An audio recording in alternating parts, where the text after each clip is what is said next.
Hello, Brazen Nation. This is the Brazn Azn podcast, and I'm your co-host, Stella. And I'm your other co-host, Virginia Dwan, also known as Mandarin Mama. I'm the entertainment editor for Mochi Magazine, which is the longest-running online Asian American women's magazine. And I'm also the author of a new book, my debut, called Elusive, and it's kind of a K-pop, behind-the-scenes type of sexy, steamy, very sad, but happy ending story. So today we're going to talk about being perceived and the complicated feelings we both have around it.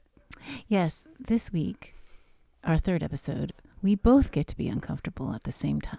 Yay! But before we do that, here's a quick recap of what our podcast is about.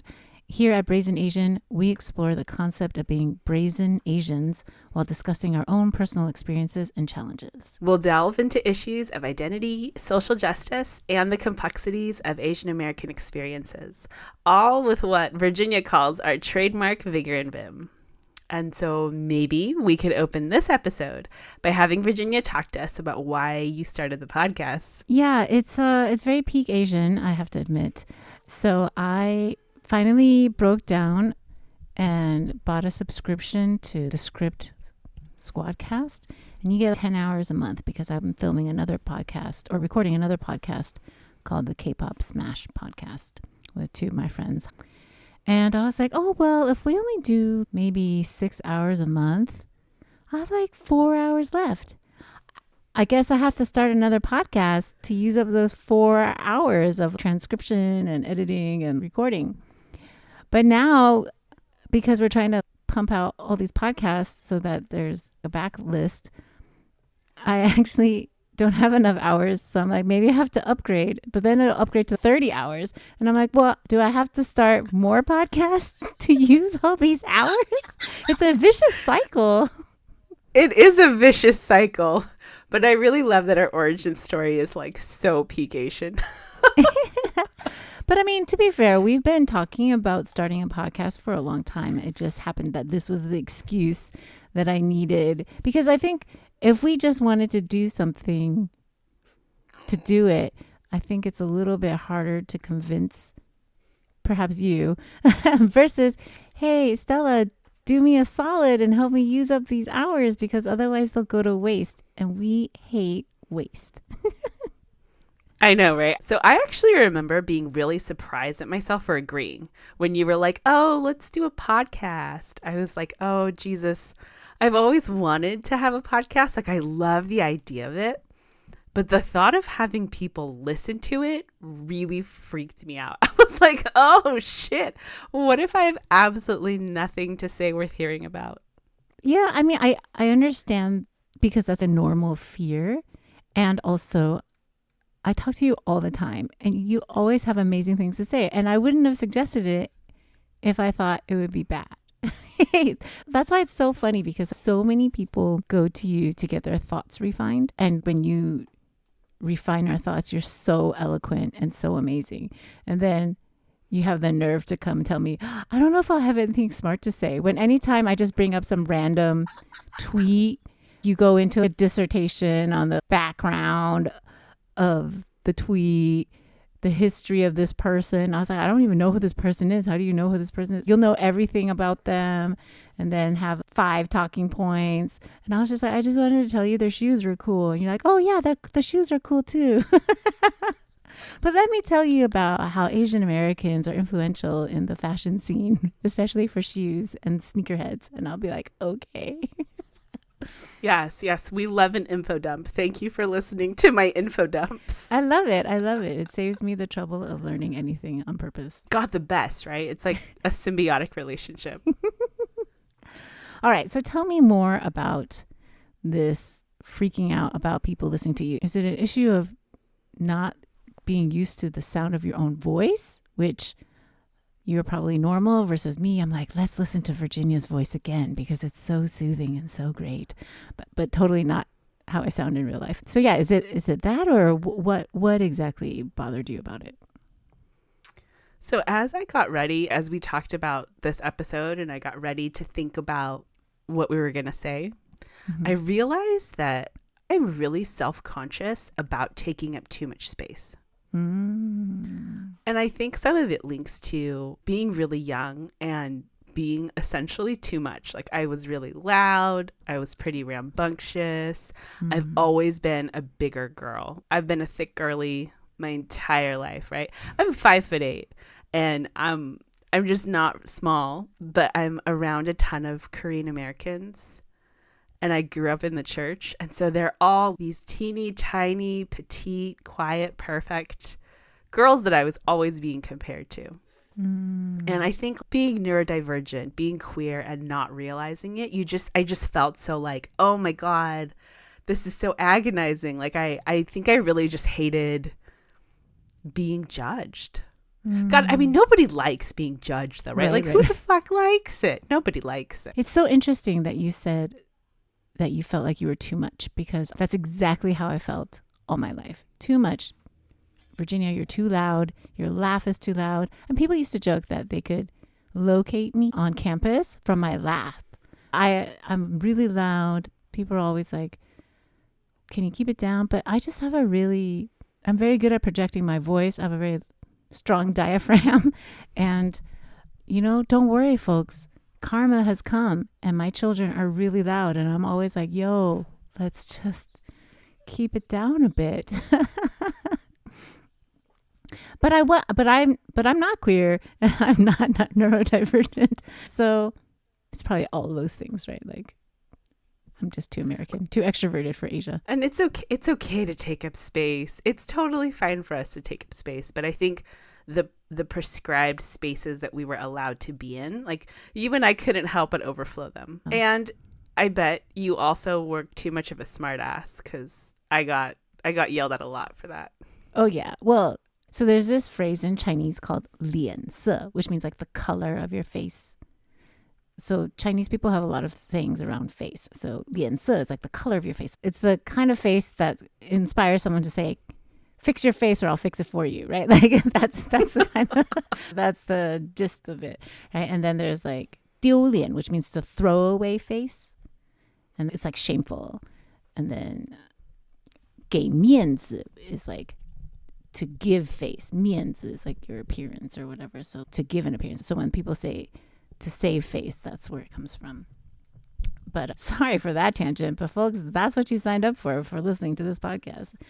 Just know that my tangents are not nearly as well thought out as Stella's. But they're really fun. Are they? I don't know. So in college, too, I was part of InterVarsity.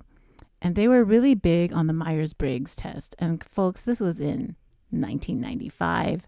So we were way ahead of the curve. I don't care how popular Myers-Briggs is now. That's what we were doing then. And I constantly wanted to be an introvert, because people kept telling me I was too loud and I was too much, and could I just calm down? Could I just chill? But the thing is, I am actually a very chill person. I just get energy from other people, you know what I mean? And I'm actually really chill around other people. So I think I constantly felt like I was taking up too much space.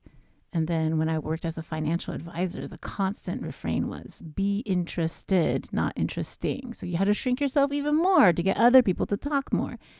And this is just really difficult because, well, God damn it, I am interesting. You're welcome. Sorry. I was going to say the audacity of telling you to be less interesting. Yeah, it was basically. What is that? Yeah, it was this middle-aged white man as my branch manager. And to be fair, I understand where he's coming from, right? Because he gave that advice to everybody. It didn't matter whether it's because that's how you get sales, right? You want people to like you, and people like people who are interested in them. That's just sales 101, right? So it's so funny you mentioned wanting to be an introvert, because I'm an introvert. I'm an introvert who takes up too much space, Virginia. You take up just the right amount of space. So wait, what is your Myers-Briggs? I am an ESFJ. Most consistently. I'm an INFJ. Okay, I feel like this tracks. I feel like this tracks for us though. Because we're judgmental on time. Exactly. Yeah. And we have a lot of feelings. Yeah. A friend of mine calls Myers-Briggs astrology for white men. And he's not wrong. Really? I've never really associated white people with the Myers-Briggs at all. Ever. I think because It's InterVarsity was like mostly Asian. So. but it's I mean it centers a lot on white norms, right? Oh. Yeah. It centers a lot on white norms and on white cultural concepts. Hmm. But do you remember when that book Quiet came out about introverts? Like by some Tell Susan lady? tell me about this. No, it was like, I want to say it came out in the aughts. And it was all about how introversion is to be celebrated and it's a good thing. And I never read it, but I just saw it all over the place. And I was just like, I should be more contemplative. And it would just never work out, though. It would just not work out. But I feel like I've become more introverted over the years because I'm around too many people that came out of my vagina. I was going to say there's definitely a part of me that it retreats even more now because my house is full of children. And it's not a bad thing, but it just means like I'm constantly touched out. I'm Yes. talked out. I don't want to. I don't Right. want to anymore. Yeah. So I guess let's reel it back in. I mean, we're kind of touching on the things that we wanted to talk about, but how do you feel about being perceived? Because you obviously chose to do the podcast. So what made you say yes? A big part of me that made me say yes was realizing that I wanted to do it. Mm. Like sometimes that's enough. And so my rule of thumb is that my existence is always going to make somebody unhappy. Oh. Like my choices are always going to upset at least one person, right? Mm-hmm. And so if it's inevitable that I'm disappointing or enraging to somebody, then the only thing that I get to choose is who I piss off. Oh. And so it's like if people are disappointed or they don't like the podcast or they don't agree with the choices that I talk about on here, it's like, well, I may as well make those people unhappy because doing this podcast makes me happy. And that's really the math that matters here, right? Well, I'm really glad you decided to choose to make yourself happy because it makes me happy. And ultimately, that's what I care about. I guess this plays in really well with the next topic, so to speak, which is how do you feel about being perceived and seen in general, like not just for this podcast, but in general, both in digital spaces and physical spaces? What impacts when it feels good and safe to be perceived and when you're like, this is dangerous, this is not okay, danger, danger? I think what impacts it is who I'm being perceived by, honestly. Oh. Because I love being known by people. Like I love it when someone's like, oh, I knew you'd be so into this. I'm like, yes, thank you. Right. I love it when people say like, oh yeah, I read that thing you wrote, or, the last conversation we had, it really got me thinking. To me, that feels so affirming and validating. Mm-hmm. Like my existence has done some community good. Yeah. Like I'm valued and affirmed by the people around me. And I think the places it feels dangerous or uncomfortable is when I feel like people who don't care about me as a person are judging me, or people who in bad faith will not give me the benefit of the doubt. Oh. I hate it. It makes me cringe. Is it different in real life versus over the online? Because, like there's the keyboard warrior thing. So is it easier for you to be perceived online or is it harder? It's actually about the same. Oh. Which is funny. Yeah, it's about the same. I am also super reluctant to I'm a lurker. I don't like to leave comments. I don't like to engage in community because sometimes I'm like, Jesus, I just don't want to get into it. Mm-hmm. But ultimately, I tend to weigh things the same. Like, is this a place where I can be loving and affirming to somebody? Or is this a place where I can let people know about something I understand or know about? Is this a place where I can give information? I think I center a lot of things around community good. Is this a place where I feel like I'm doing community good? And that includes myself. Am I doing myself a favor here? Oh. But you would think, right? You would think that, oh, digitally maybe it's a little bit easier, but no. I have almost no social media accounts for a reason. I just don't want to be perceived. Then how did we become friends, Stella? This is such a question, right? No, but then how has it been for you, like digital versus physical? And because I think of you as somebody who feels pretty positively about putting herself out there. Yes, because I feel like everyone would benefit from more of me being out there. I mean, I agree. I do not disagree. I'm only sort of joking. So I'll start with the places I feel unsafe. So I don't like being perceived in terms of like physical safety. So if we're going out somewhere, or if we're going like maybe in the suburbs, I don't mind being perceived as much. But in general, I don't like to be perceived in the city or where it's like a sketchy neighborhood or whatever. And maybe even at concerts, like whatever we're attending, it's not even that I don't want to be perceived. It's just it never would occur to me that I would be perceived, because I feel Asian women, especially if you're a mother, we're invisible. And I feel like when I have my children, I'm invisible. And I'd actually, if we are being perceived, it's because the children are doing something too loud, too annoying, too bad.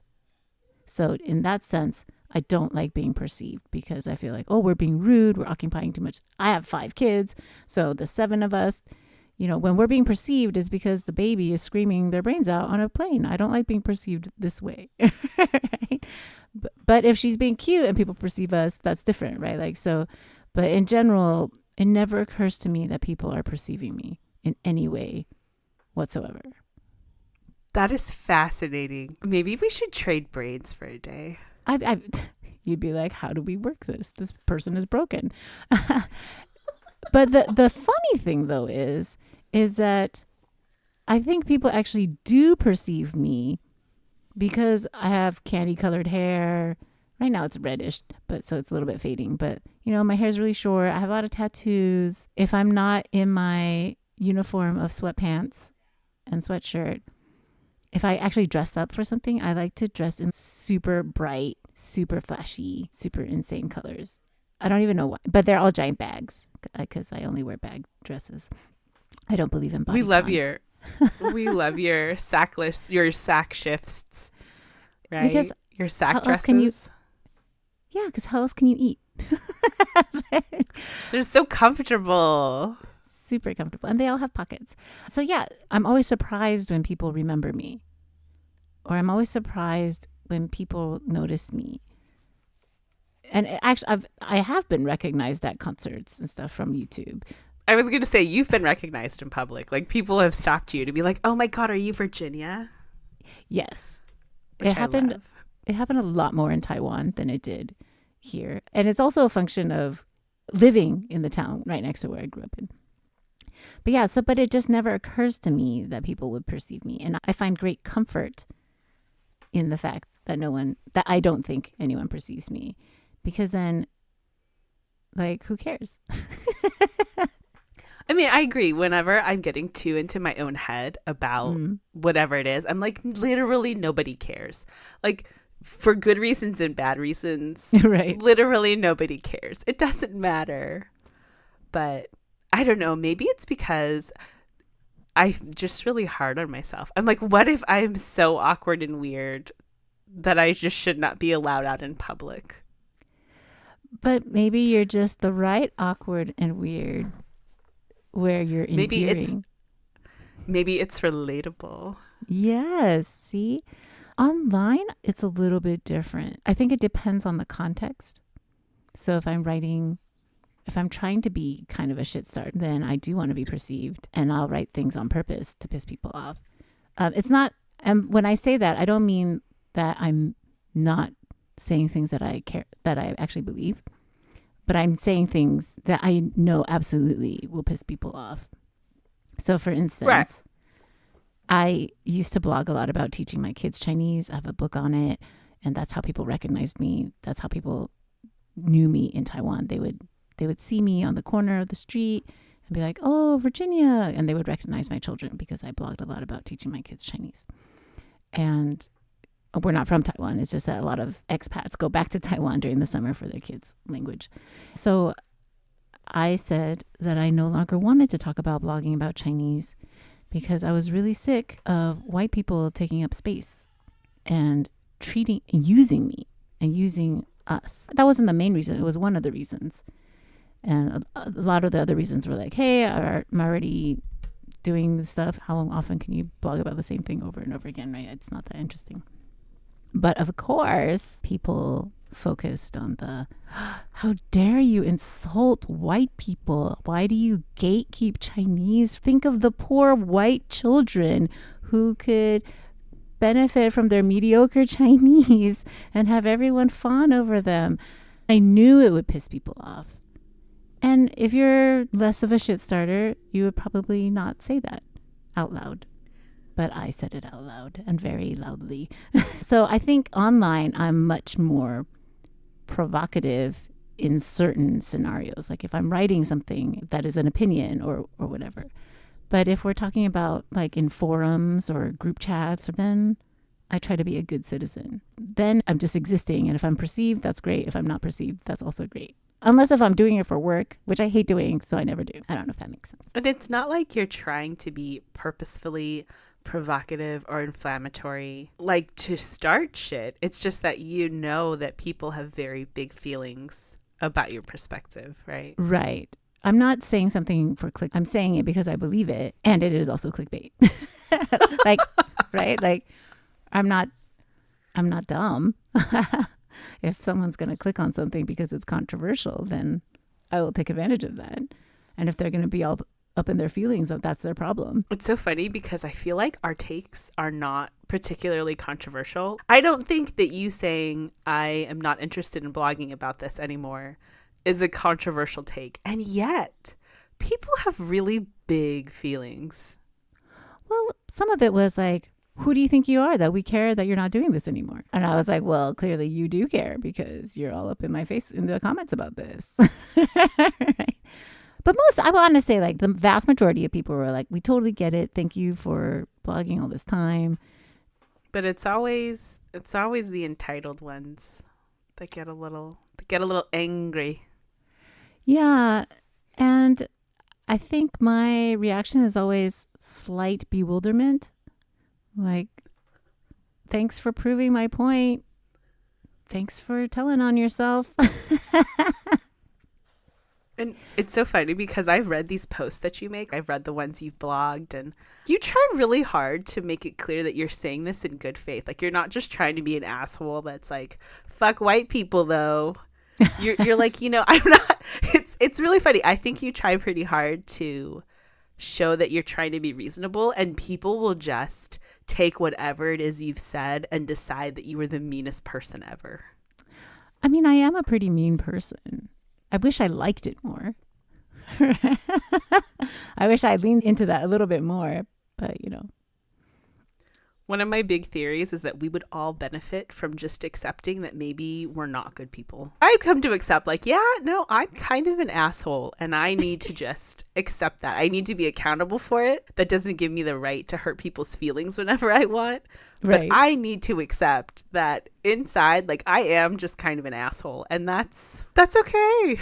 So I think what a lot of people label asshole is actually just us being honest with our feelings, processing them, and having boundaries and choosing ourselves. I think that a lot of times what people consider asshole behavior is just us not doing things that they want us to do. You know what I mean? Like, I don't mean like yelling at someone for being slow, like driving or whatever. But a lot of times what we consider as assholish behavior is, hey, you're not conforming to what I expect you to do.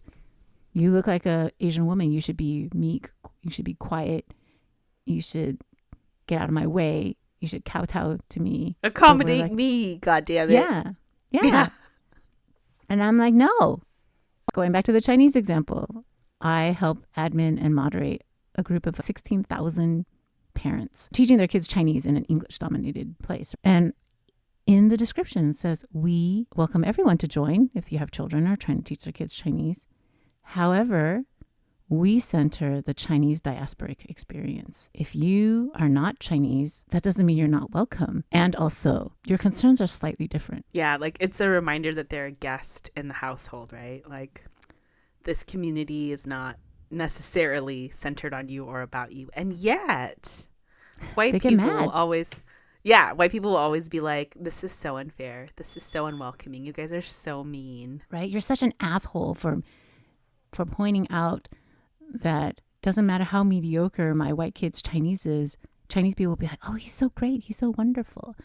But a Chinese American kid can have perfect Chinese and everyone will be like, your accent could be a little bit better. Anyway, since we're already kind of talking about this, how do you think our identities as Asian, cis women, queer or not queer, middle-aged, neurodivergent or not, like how do you think different aspects of our identities impact how we feel about being perceived?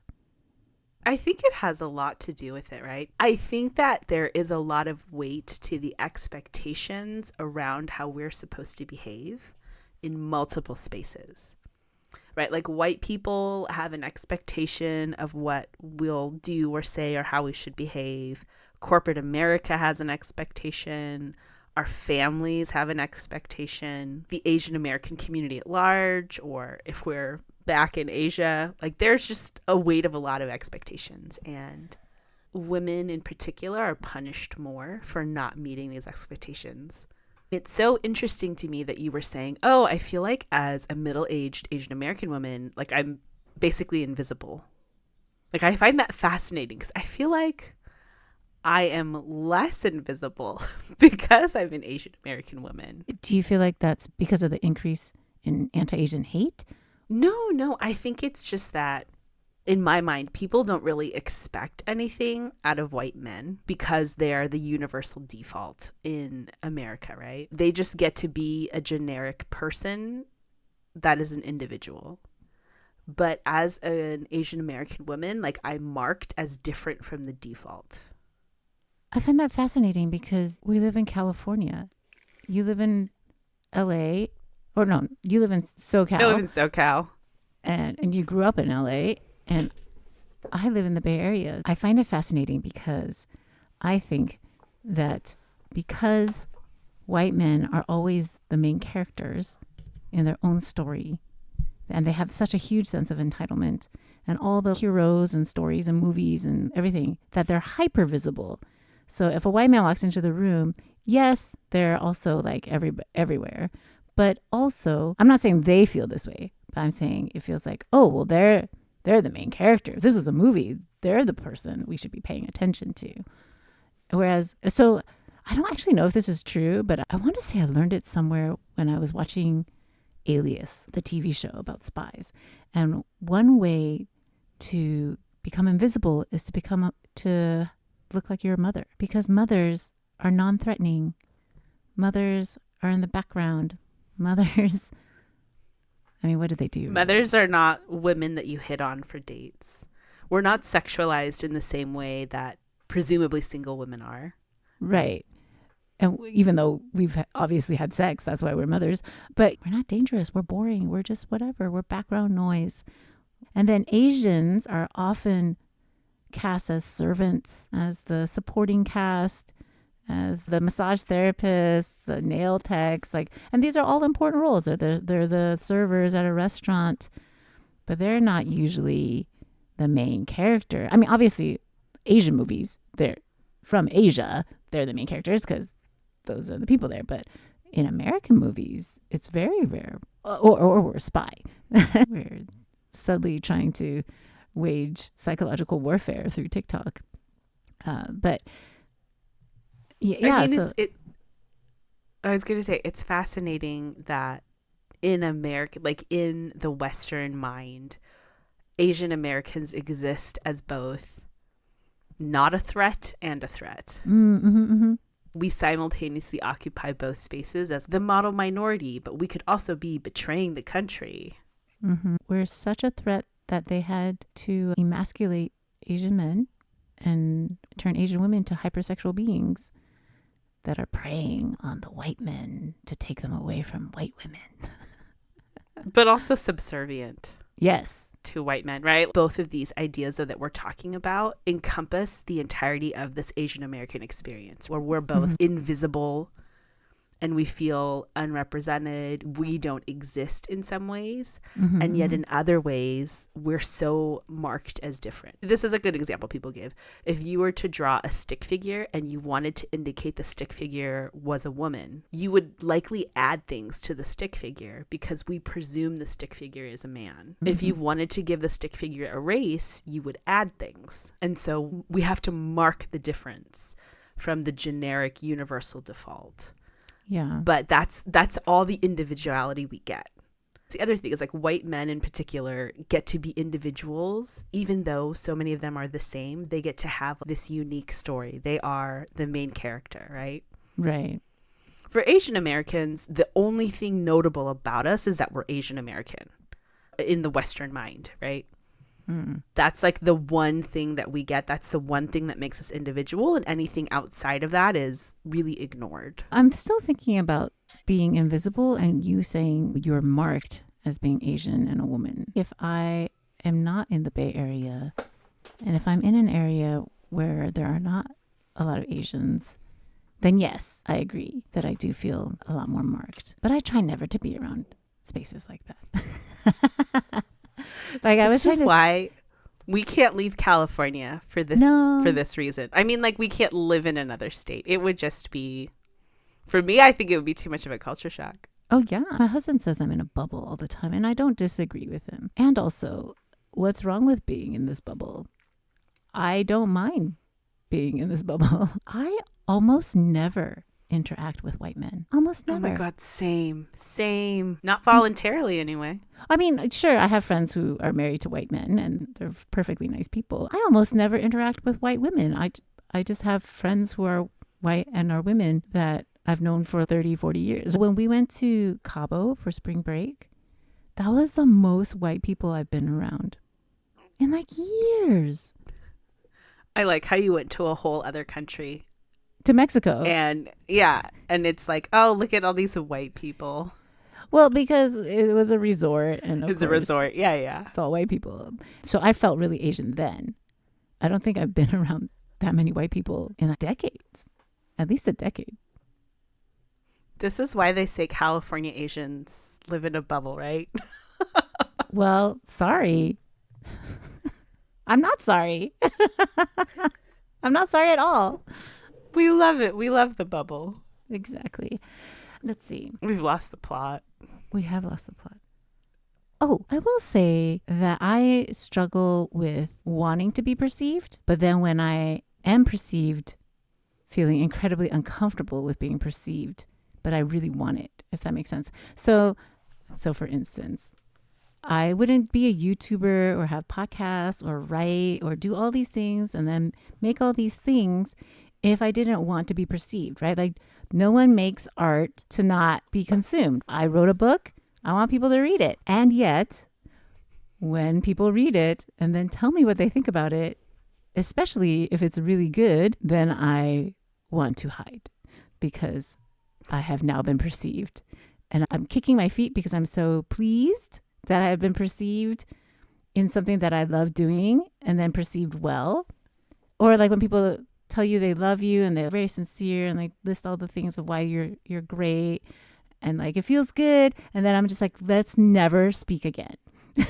Let me go hide. I would like to be under a blanket now. Right? Which I find so bizarre because I really do want to be perceived. I really love being perceived. And yet when I am perceived in the way that I wish to be perceived, I'm like, that's too much perception. Time to run away. Run away. No, I feel you. So like you, I had candy colored hair for years. It's one of the things I love to do. And people are like, I don't understand why you would dye your hair pink and purple and blue if you don't want people looking at you. Like, I was at Disneyland and I remember people staring a little bit. And I was like, what the hell is going on? Like, have these people never seen a fat Asian woman before? Like, what the fuck? And then I got a glimpse of myself in like a store window, and my hair was bright blue. Like my entire head was bright, and I was like, fuck, I forgot that I have blue hair right now. No, it's true. I was in Taipei, and I have my routines, and I go to the same person to buy the same thing every few days or so. And they're like, "Oh, how are you? I remember you. Da, da, da. How are your kids?" And I was like, "How do they remember me?" And my husband's like, "Your hair is blue. You have 4 children, and you're covered in tattoos. I wonder why they remember you." And I'm like, "Oh, valid." It's so funny because I feel like my worries around being perceived extend to like my wardrobe choices. Oh, Like tell me if more. like if I knew that nobody would be looking at me, I probably would have a full sleeve of tattoos at this point. Yeah, I think it's because I want those things to be for me. Like when I dye my hair, it's for me, Right. and it's not necessarily, but I mean, it's not like I can hide it when I go out, and it's not like I want to. I tend to get more positive attention for my Right. hair than not, right? Mm-hmm. Like people will stop me in stores, little kids will comment on it, and I don't like when it happens. I don't mind. People are like, "Oh my god, I love your hair." I'm like, "Oh my god, thank you." It's fun, right? It is. It is. And in California, we just have that culture of you chat up people in the grocery store about Mm-hmm. whatever the hell's going on. Like it's not a big deal. Are you sure you're not an extrovert? Oh no, I'm positive. I get home and Just I'm teasing. like the best thing about leaving your house is getting to come back inside. Huh, that's not how I feel ever. Yeah. Yeah. But it is really funny because I'm like, do I hold off on wearing the things I want or getting tattoos because they would be for me and I just want it to be for me? And I don't Mm, necessarily want or care to know what other people think about it. But again, okay. it's 9 times out of 10, it tends to be positive, Yeah, yeah, right? yeah. Like with your tattoos in particular, I'm sure that the majority of the time when people comment on them, it's people that are like, "Oh my god, I love them. They look amazing. They really do." Thank you. I don't think I've ever received negative comments from people. I mean, maybe on the internet probably, but like not And again, like who cares? If some people don't like your tattoos, boo fucking who, right. Like, well, right? then don't get them. Right? It's like they weren't for you, they're for me. But I think that's a part of what it is that I'm really struggling in that spot where I'm like, Mm. I actually don't really care what people think, but this thing is for me and I don't want to fucking let you have it. Oh, that's so interesting because for me, I got the tattoos and the multiple ear piercings and the candy colored hair and all these accessories and chunky rings and K-pop accessories galore and the bright clothes and the leather jackets and nerd wear like X-Men jackets and and Wesley Crusher bomber jackets because I love Wesley. I don't care what people say. Spoiler alert, Virginia is a hot mom. I'm not, but that's very sweet of you. So on the one hand, I do these things because I like them and they bring me great joy and a non-zero amount of glee, like glee, actual glee. But on the other hand, I also use it as a signal, if that makes sense. Right, right, right. Yes. No, totally. And because I feel like it's a really easy way to meet people like you. Yes. I mean, this is why queer people are always like, how can I look more queer? And I probably try to look more queer as an aesthetic and am not queer at all. So, like, This is false advertisement, Virginia. I'm sorry. It's not my fault that I like the queer androgynous look. There, blame there is K-pop. Blame anime. Blame. there isn't any one way to look queer, right? Like Right, anybody that's can true. be queer. That's like there isn't one way to look queer, and yet Mm-hmm. as a queer woman who is married to a cishet dude, I'm always like, how can I look more gay though? I would just like to let the gays know I too am a gay. Like it's a real thing. So many queer women who are married to men And they're bisexual, pansexual, queer. It's like, how do I signify to other people? How do I signal? How do I send out the alert? Yeah, that I'm not one of the straights. Right. And so obviously the solution here is that I do need a full sleeve of tattoos. And to wear more flannel. No? Or to just femme it up. I mean, hyper femininity is very, very gay because Is men it really? are repulsed. Yeah. Men are repulsed by women who are wearing a ton of bright makeup and love to wear cute bows and wear a ton of pink. Men are just like, that's too much. That's really gross. So men are really repulsed by hyper femininity. We could do a whole episode on it. I could show you pictures. These men are dumb. Right. Who doesn't love, we love all women, but who doesn't love a woman who's hyper feminine? Yeah. Like, I'm so jealous. How do you have the time and the talent to do all these things? But back to what I was saying, because let's be real. That's what I enjoy talking about myself. Is that I also use these signals to do the heavy lifting of personality. I am pretty sure that it was your personality that got you the tattoos. It's not the other way around, love. Right. But like, and so maybe this is just like disconnect with how I perceive myself and how others perceive me. But I would never, ever in a million years, ever say that I am cool. And also, I would never be a cool Asian. Oh my God. You know what same feels. I too am like, oh my God, but I'm so boring. I mean, it's not even that I'm boring. It's that I'm so cringe. Like, yeah. Is there anything else you want to talk about? Well, I think to tie it back into the concept behind our podcast, I'm really glad that we're doing this podcast because it is pretty brazen of us to even care about perception, because I don't think that Asian women are supposed to. We're supposed to, I don't know, be robots, I guess. We're not supposed to have an interior life. We're not supposed to have feelings. Even the Asian answers, you think? Like the cool Asians. You think they're so also... you know what's really funny about being a cool Asian in your 40s or looking like a cool Asian but being in your 40s is that people will judge you for that too. They'll be like, why is she doing that at this point in her life? That's something that people in their 20s do, which is a comment I got a lot about my hair for a while. People are like, really? Aren't you a little old for that now? It's like, no. Nobody is ever too old for candy colored hair. Thank you. You're around really judgy people. Why are so many judgy people talking to you? Problem.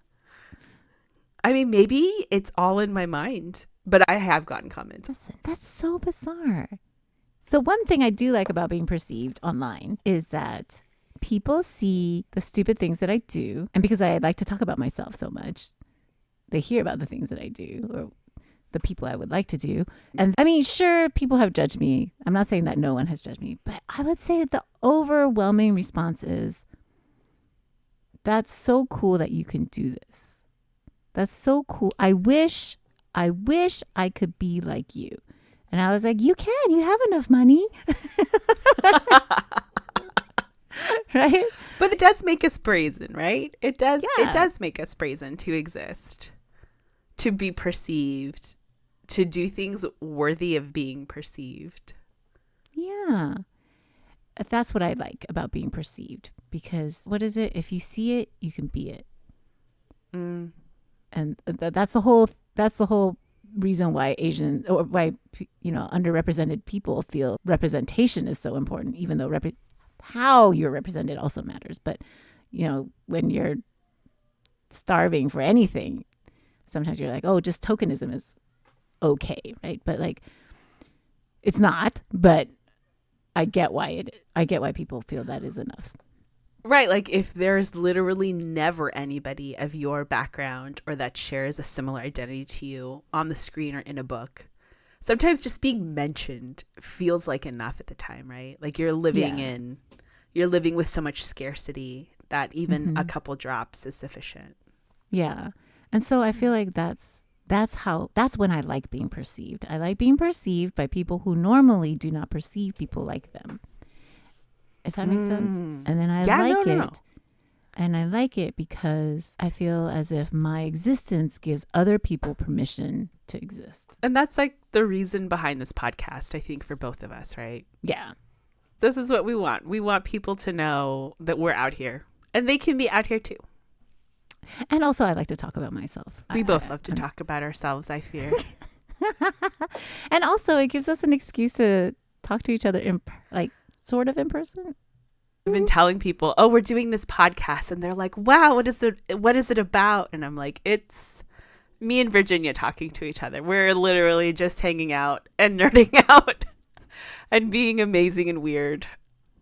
And if people don't like it, they don't have to listen. They don't. But Brazen Nation, we believe in you, and we thank you, and we acknowledge you. Yes, we love you, Brazen Nation. So I think on that note, I say you and I disappoint everyone who's ever preyed on our downfall by having a great time. We're going to have a great time, and Brazen Nation's going to have a great time, and that's what we're here for. That's right. Well, I'm Virginia Dwan. You can follow me at The Mandarin Mama on Twitter and Instagram, or you can also follow me at Virginia Dwan _official. And I'm your other co-host, Stella, and we love you, Brazen Nation. Good night.